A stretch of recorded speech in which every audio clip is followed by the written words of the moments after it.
আসসালামু আলাইকুম। ভিডিওটি ওপেন করার জন্য আপনাকে অসংখ্য ধন্যবাদ। আজকে আলোচনা করব অগ্নিকাণ্ড সৃষ্টি হবার হার কোন ক্ষেত্রে কেমন। তার পূর্বে আপনাদের কাছে আমার একটি অনুরোধ থাকবে, আমার চ্যানেলটি যদি সাবস্ক্রাইব করে না থাকেন প্লিজ সাবস্ক্রাইব করে দিবেন এবং নোটিফিকেশন বেলটি অন করে দিবেন। আর অলরেডি যারা সাবস্ক্রাইব করেছেন তাদেরকে অসংখ্য ধন্যবাদ। আর ভিডিওটি ভালো লাগলে বন্ধুদের মধ্যে শেয়ার করে দিবেন। আর আপনাদের যদি কোনো মতামত থাকে প্লিজ কমেন্টের মাধ্যমে জানিয়ে দিবেন। চলুন শুরু করা যাক।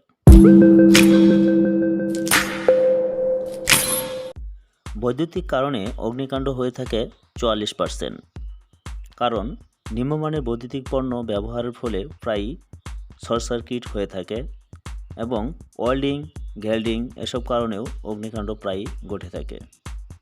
তাই আমাদের প্রত্যেককেই সাবধানতা অবলম্বন করতে হবে। একমাত্র সচেতনতাই পারে যে কোনো দুর্ঘটনার হাত থেকে আমাদের রক্ষা করতে, এবং বৈদ্যুতিক পণ্যগুলো ভালো মানের কিনা তা অবশ্যই আমাদেরকে যাচাই করে তারপর এগুলা আমাদেরকে বাসাবাড়িতে লাগাতে হবে। রান্নাঘর থেকে আগুন লেগে থাকে 25%। তার অন্যতম কারণ হচ্ছে রান্নাঘরের চুলার কাছাকাছি এলপি গ্যাস সিলিন্ডার স্থাপন করা।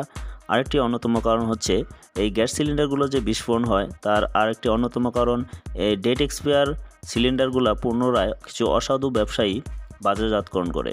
তাতে প্রায় দেখা যায় যে অগ্নিকাণ্ড ঘটার সাথে সিলিন্ডারগুলো বিস্ফোরণ হয়ে থাকে। সিগারেটের কারণে অগ্নিকাণ্ড হয়ে থাকে 10%। কারণ এর অন্যতম কারণ হচ্ছে যেখানে সেখানে স্মোকিং করে তার অবশিষ্টগুলো আগুন না নিভিয়ে সেখানে ফেলে দেওয়া হয়। ফেলে দেওয়ার ফলে দেখা যায় যে সেখান থেকে অগ্নিকাণ্ডের সৃষ্টি হয়ে থাকে।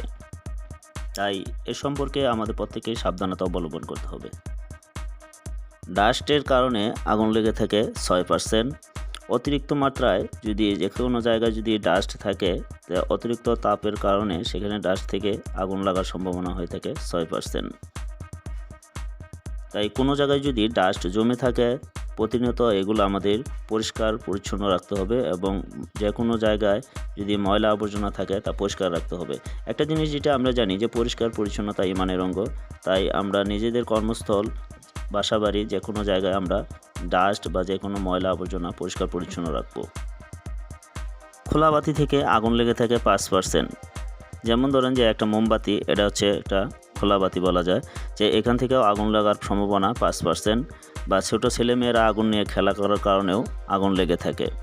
তাই আমাদের প্রত্যেককে এই বিষয়ে সাবধানতা অবলম্বন করতে হবে যে আগুন আমরা ব্যবহার করব অবশ্যই আমাদের নিয়ন্ত্রণে এবং কন্ট্রোলে রেখে, তাহলে যে কোনো ধরনের দুর্ঘটনা ঘটবে না।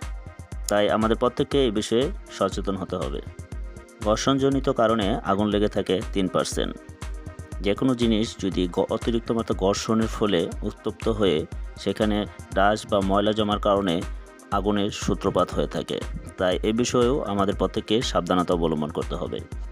সেবুটাসের কারণে আগুন লেগে থাকে 2%। সেবুটাস জিনিসটা কি হয়তো অনেকে আমরা বুঝবো না। এটি হচ্ছে নাশকতার কারণে আগুন লেগে থাকে 2%। অনেকে আমরা শত্রুতামূলকভাবে অন্যের বাড়িতে বা ঘরে, বসত বাড়িতে বা কর্মস্থলে আগুন লেগে থাকে, এটা হচ্ছে 2% কারণে হয়ে থাকে।